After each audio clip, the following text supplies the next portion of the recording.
Ah oui, te voilà tout de même. Tu sais que je te cherche partout.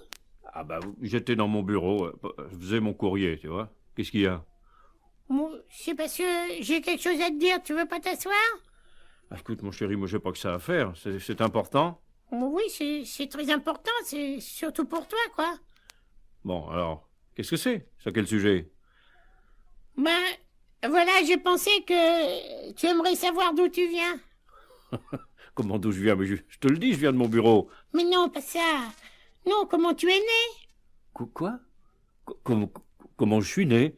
Ben oui, oui, tu vois, ça y est, tu vois, tu rougis et tu bredouilles, hein. Comment? Moi? Je brougie et je gredouille? Et oui, oui, remarque que je me mets à ta place. C'est pas facile de dire la vérité sans bredouiller et sans rougir, hein. Bon, la vérité, quoi, la vérité? Mais oui, la vérité. Parce que, tu sais, avant d'avoir cette discussion avec toi, Hmm. j'ai demandé à plusieurs personnes de la famille de me dire comment ils étaient venus au monde. Et alors? Oui, puis ce qu'on m'a répondu, alors, c'est d'une bêtise à pleurer, hein. Écoute ça, il y a la tante Marthe. Oui, mais enfin, c'est la tante Marthe. Oui, écoute, elle m'a dit, on m'a trouvé dans une rose. Oui, bien sûr. Et l'oncle Marcel, il m'a dit, une nuit, le chat, il m'a apporté à la maison. Oui, mais l'oncle Marcel, Et grand-père, il m'a dit, papa m'a acheté au café. Grand-mère, elle m'a dit, c'est le Père Noël qui m'a apporté à ma maman. Et la cousine de Raymond, elle m'a dit, maman, elle m'a trouvé à l'hôpital. Bah oui, bon, et alors? Mais alors, écoute, papa, il est quand même temps que tu reconnaisses que rien de tout ça. C'est vrai, tu sais bien que la vérité est quand même plus intéressante, non? Oui. Remarque que moi, j'ai aussi mon idée sur la question.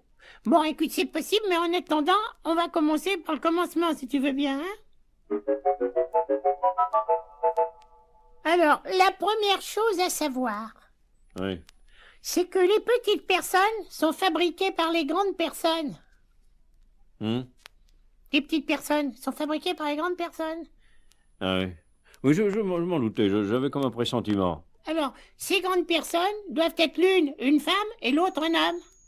Si tu préfères, les personnes qui t'ont fait sont ton papa et ta maman. Hmm. Mais tu me suis? Oui, très bien, vas-y, marche. Bon, alors, on va faire une supposition. J'ouvre la porte de la salle de bain. Un jour que maman et toi, vous prenez votre bain ensemble. Qu'est-ce qui va se passer? Ah bah, tu vas te faire gronder, puis tu vas t'excuser poliment. Non, oui, mais d'accord, si tu veux, mais surtout, je vais tout de suite remarquer quelque chose de très intéressant. Oui, Et oui, vous n'êtes pas du tout fait de la même façon? vraiment. Ben, évidemment. Alors, non seulement vous avez des tailles différentes, vous avez des silhouettes différentes, mais aussi vous avez des parties de votre corps différentes. Oui, c'est vrai, oui, ta maman a les cheveux plus longs. Oh, écoute, je t'en prie, alors, je te parle sérieusement, écoute, ça suffit. Alors, voici quelles sont ces différences. C'est important, parce que c'est grâce à ces différences que ton papa et ta maman ont pu te fabriquer. C'est si important que ça. Ah ben oui, c'est bien. À ce point même que, tiens, je t'ai fait. Tu vois? Tu vois ce dessin? Oui. Je t'ai fait ce grand dessin pour que tu puisses bien voir ce qu'il en est. Qu'est-ce que c'est que ça? Mais ça ressemble pas du tout à mon père et à ma mère, ça. Oui, mais je sais, mais les parties importantes sont les mêmes pour tous, même pour maman et pour toi. Bon alors, écoute, on va commencer par le haut du dessin, et puis nous allons voir quelles sont ces différences. Alors, d'abord, tu vois, le monsieur a la poitrine plate, Oui. alors que la dame a deux bosses rondes sur sa poitrine. Oui, tiens, oui, en effet. Bon, tu vas pas me dire que t'avais pas remarqué, hein. Bon, alors ces bosses ont bien des noms. Tu vois, est-ce que tu en connais quelques-uns? Bon alors, les uns les appellent le giron, les autres les lolos, et les autres les nénés. Pourquoi? Ah ben je sais pas, j'en sais rien. Mais ce que je sais, c'est que le vrai nom c'est les seins. Les seins. Les seins, oui. Les seins S-E-I-N-S. C'est le seul nom dont il faut que tu te souviennes. Tu veux le marquer sur un bout de papier? Tu peux, hein? Non, mais ça ira, T'en souviendras? Oui, je crois. Bon, alors, quand tu es né, eh ben les seins de ta maman, c'était une espèce de boutique de lait ambulante. Oh, et quelle idée. Mais parce que les premiers mois de ta vie, la seule nourriture que tu prenais, c'était du lait. Pourquoi? Oui, parce que à ce moment-là, tu n'avais pas de dents. Ouais. Alors tu pouvais pas manger de la saucisse, ni du poulet, ni des frites, ni du caramel. Fallait que tu boives ta nourriture. Est-ce que tu comprends ça? Hein? Est-ce que tu comprends? Oui, parfaitement, bon, parfaitement. Oui. Alors le lait qui t'a gardé en vie ces premiers mois venait soit du biberon, soit des seins de ta maman. Alors faut dire en passant merci au sein. Oui, Ben dis-le. merci au sein. Très bien.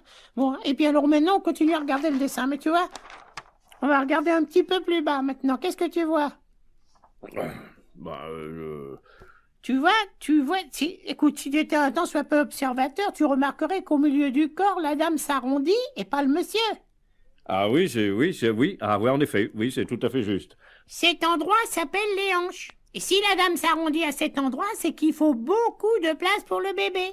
Mais je t'en reparlerai tout à l'heure. Oui, j'allais te demander.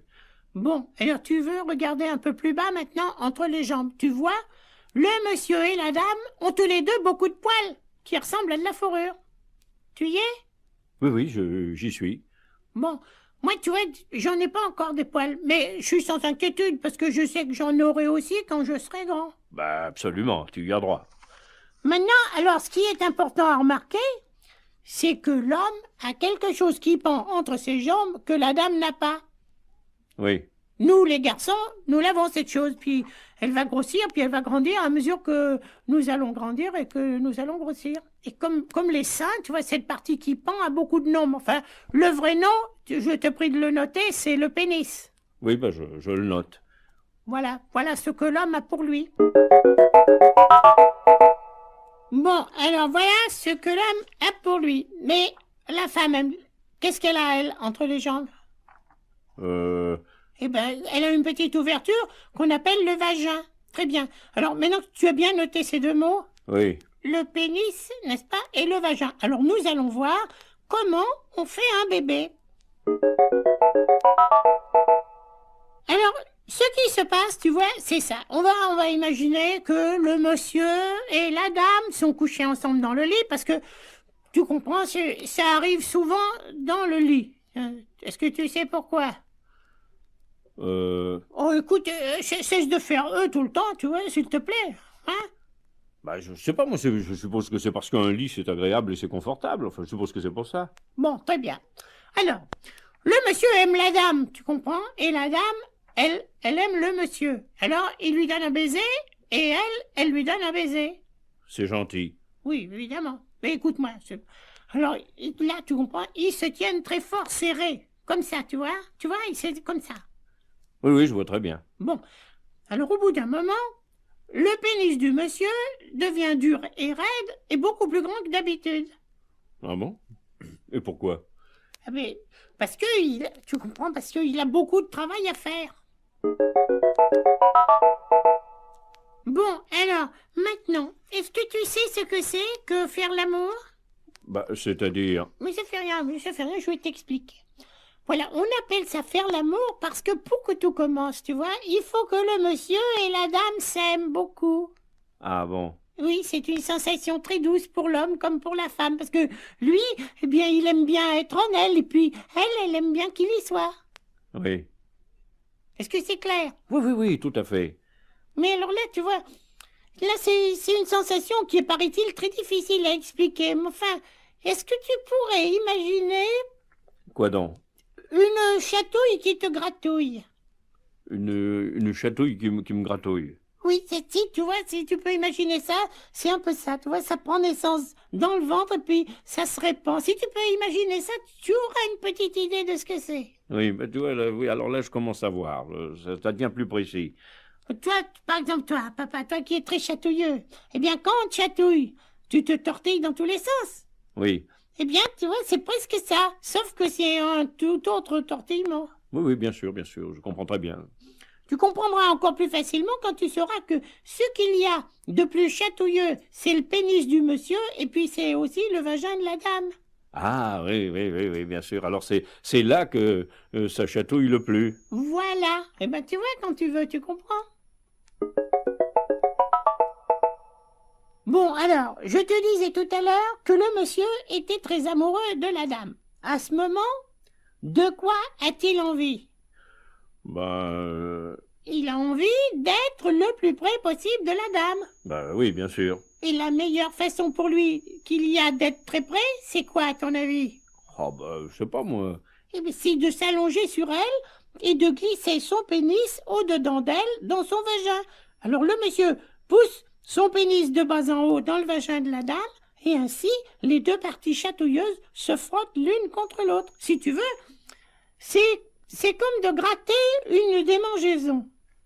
À ce point-là. Ah oui, il paraît que c'est même bien meilleur. Alors, tu vois, ça commence doucement, puis ça devient de plus en plus rapide et en même temps, ça chatouille de plus en plus fort. Arrivé à ce point, alors là, tu peux te poser la question, pourquoi, puisque c'est si bon, pourquoi est-ce que les gens ne le font pas tout le temps? Ah bah oui, oui. Alors là, tu me l'enlèves de la bouche. Eh bien, il y a deux raisons à ça. La première, c'est que c'est très fatigant. Oh, oh, oh, oh.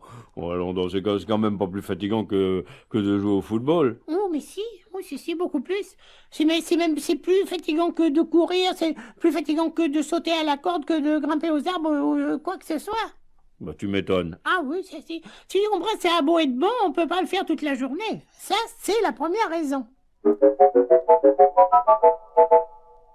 La deuxième raison, c'est que quelque chose de vraiment merveilleux se produit, qui met fin à la chatouille, tu vois, et au même moment, le bébé commence à se fabriquer. Mais enfin, je comprends pas. Tu n'es pas inquiet pour le monsieur et la dame? Pourquoi? Bah, parce que ils se sont chatouillés si fort, ils vont pas finir par exploser, non? Eh ben, tu vois, eh ben, c'est presque ça.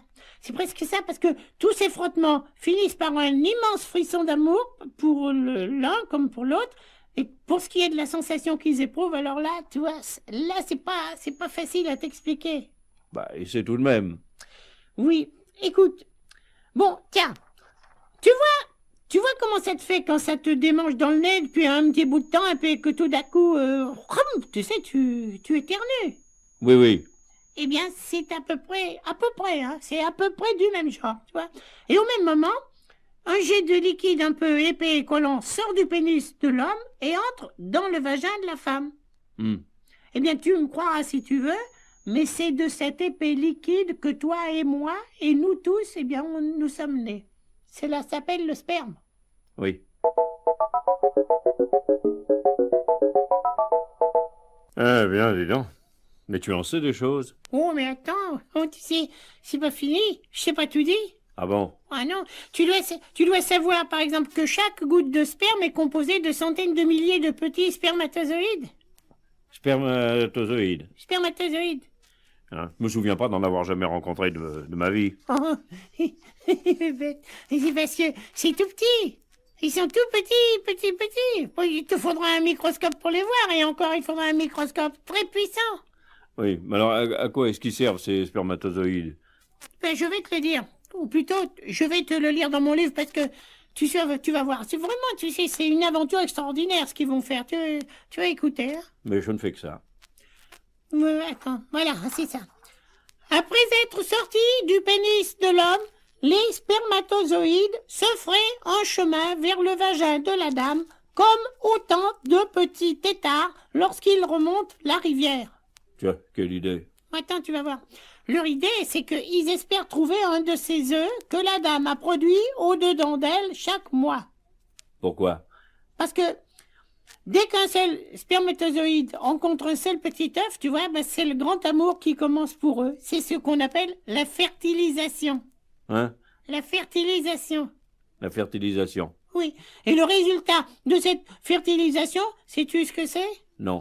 Eh bien, c'est la fabrication d'un bébé. Oh, tu m'en diras tant. Mais alors, supposons que deux spermatozoïdes rencontrent deux œufs, alors qu'est-ce que ça donne? Mais ben, ça donne des jumeaux. Et puis 3 des triplets, puis ainsi de suite. Oui, mais alors, bon, très bien, tu me dis que le spermatozoïde et l'œuf fabriquent un bébé quand ils se rencontrent. Mais alors, comment est-ce qu'il est ce bébé? Il est grand? Oh non, là, pas du tout. Pas du tout, il est tout petit, hein, il est minuscule. Si même une si petite personne que la maman, tu vois, même la maman, ben, elle ne sait pas qu'il est là pendant plusieurs semaines, elle ne le sait pas. Oui. Ah, tu as raison, c'est tout à fait extraordinaire. Mais alors après, que se passe-t-il? Ah ben, après, je sais pas. Je ne sais pas. Comment tu ne sais pas? Mais non, parce que je ne sais pas parce que j'en suis là, tu vois. Je n'ai pas fini de lire le livre de Peter Mayle. Mais si tu sais, si tu reviens demain, ben, je pourrai tout expliquer. Ah bon? Oui. Écoute, c'est gentil de ta part, mais ça ne sera peut-être pas nécessaire. Pourquoi? Bah, parce que je suis un petit peu au courant, tu vois, mon chéri. Ben alors, explique-moi. Bon, oui, si tu veux. Si tu veux, après tout, pourquoi pas. Voyons. Où en étais-tu? Ben tu sais, j'étais au moment, je te disais, où il y a au-dedans de la maman une personne qui est si petite que même la maman, elle n'est pas au courant. Oui, c'est ça. Bon. Eh bien, cette petite personne, tu vois, elle va grandir très, très, très lentement dans le ventre de la maman. Qui est-ce? La petite personne? Oui. Ah, bah, pour le moment, on ne sait pas encore. On ne sait pas si ce sera une fille ou un garçon, alors c'est difficile de lui donner un nom. Enfin, ce que l'on sait, c'est qu'elle se nourrit de ce que mange sa maman. Ah bon? Et qu'est-ce qu'elle fait? Oh, bah, tu sais, rien pour le moment. Elle se tient bien tranquille et au chaud dans une partie du ventre de la maman qu'on appelle la matrice. Moi alors, elle ne fait rien du tout. Mais c'est-à-dire, si tu veux, que pendant 9 mois, la petite goutte se transforme de presque rien, tu vois, en un bébé qui est presque tout prêt à voler de ses propres ailes. Pendant 9 mois. 9 mois, oui. Et tu aimerais peut-être savoir ce qui se passe pendant ces 9 mois. Bah, évidemment, j'aimerais. C'est sincère, c'est pas la peine. Bon, eh bien, écoute, regarde ton livre. Tu vois, là, on a dessiné un tableau pour te montrer comment, mois après mois, grandit le fœtus. Le fœtus? Oui. Qu'est-ce que c'est? Ben, on appelle comme ça un bébé qui n'est pas encore né, tu vois. Bon, très bien, alors je note le fœtus. Alors, regarde ton livre. Tu vois le dessin? Oui. Alors, ça, c'est le premier mois. Alors, le bébé, imaginons que c'est une fille, tu veux? Oui, c'est ça, t'as raison, soyons galants. Bon, le bébé passe en un mois de la grosseur d'un tout petit pois, que tu peux à peine voir, à celle d'une petite fille de la taille d'une de tes dents. Oh, ben dis donc. Alors là, c'est vraiment petit, hein? Oui, mais tu sais, si petite soit-elle, elle a déjà une colonne vertébrale. Oh. Mais oui, et il commence à lui pousser des petites jambes, un nez et des yeux. Ah, tout de même, hein? Elle a même elle a un petit cœur qui bat. C'est rigolo, hein? Bon alors, au deuxième mois? Eh bien, regarde le dessin, tu vois. Elle a 2 bras, elle a 2 jambes, elle a déjà aussi des doigts, elle a des doigts de pied, elle a des coudes et des genoux et même... Oui, et même? Eh bien, elle a un petit visage bien dessiné, tu vois. Au 3e mois, la petite fille met au point sa petite sirène d'alarme. Moi, tu me fais peur, qu'est-ce que c'est? Bah, c'est sa voix, elle commence à se faire des cordes vocales. Ah, c'est ça, oui. Je vois, c'est les ennuis qui commencent. Mais non, mais on aura simplement besoin de sa petite sirène d'alarme pour crier plus tard quand elle aura faim. C'est ça, oui, et puis aussi pour empêcher son papa et puis sa maman de dormir, c'est ça, hein? Ah oui. Au 4e mois, elle est déjà presque aussi grande que la main de la maman. Mais elle continue à dormir. Non. Là, tu vois, alors là, elle commence à s'agiter. Et à la fin de ce mois, alors la maman va commencer à la sentir bouger. Ah bon? Mais non, mais si moi je mettais ma main sur le ventre de la maman, est-ce que je pourrais, moi, sentir bouger le bébé? Mais bien sûr. Tu sais qu'il y a même des bébés qui sont très turbulents. Tellement turbulents qu'ils donnent tellement de coups de pied qu'on dirait qu'ils jouent au football. Oh, dis donc, papa, elle doit pas être bien peignée, la petite fille, hein? Bah, tu te trompes, parce que jusqu'au 5e mois, les bébés sont chauves. Alors, on peut dire qu'elle n'est pas peignée du tout. Mais à partir du 5e mois, il y a une fine couche de cheveux qui apparaît sur la tête du bébé, les ongles poussent aux doigts, tu vois, et aux doigts des mains et aux doigts des pieds, et même le docteur, tu vois, avec un appareil spécial, peut entendre battre le cœur du bébé. Bon, alors là, c'est le 6e mois? Oui, et c'est le mois où ses paupières vont s'ouvrir. Ah bon, et qu'est-ce qu'elle voit? Bon, tu sais, alors là, pas grand-chose. Oui, évidemment, parce que il doit faire noir là-dedans, hein? Ah oui, c'est probable. Mais alors, ceci n'empêche que ses cils et ses sourcils se mettent à pousser.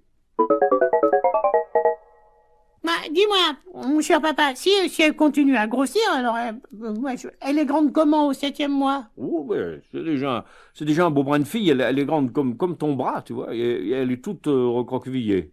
Elle est lourde? Elle pèse déjà 1,2 kg. Et tu vois, ce qui est important, c'est que maintenant qu'elle est grande, son cerveau peut se développer aussi. Oui. En somme, quoi, elle est parfaite? Oui, si tu veux. Mais pendant le 8e et le 9e mois, elle va continuer à grossir et à grandir. Pourquoi? Ben, pour être tout à fait prête, n'est-ce pas, le jour où il lui faudra sortir voir le monde. Ah, ça, alors tu vois, c'est bien les filles, il faut toujours qu'on les attende parce que c'est pas fini de se mettre des bigoudis ou elles ont le chapeau de travers. Oui, mais rassure-toi, alors là, c'est pareil pour les garçons. Tu sais, les petits garçons se font attendre aussi, jusqu'au 9e mois. Je vais te parler du jour de la naissance, n'est-ce pas? Parce que toi, alors toi, tu te souviens de la tienne. Ah, bien sûr que non. C'est pourtant un jour que nous avons tous vécu, mais dont personne d'entre nous se souvient. Écoute, quand même, là, il y a une chose que je ne comprends pas. Tu me dis que le bébé est dans le ventre de la maman. C'est vrai. Bon, bah alors, comment va-t-il faire pour sortir? Ah. Eh bien, la réponse est facile. Le bébé est expulsé.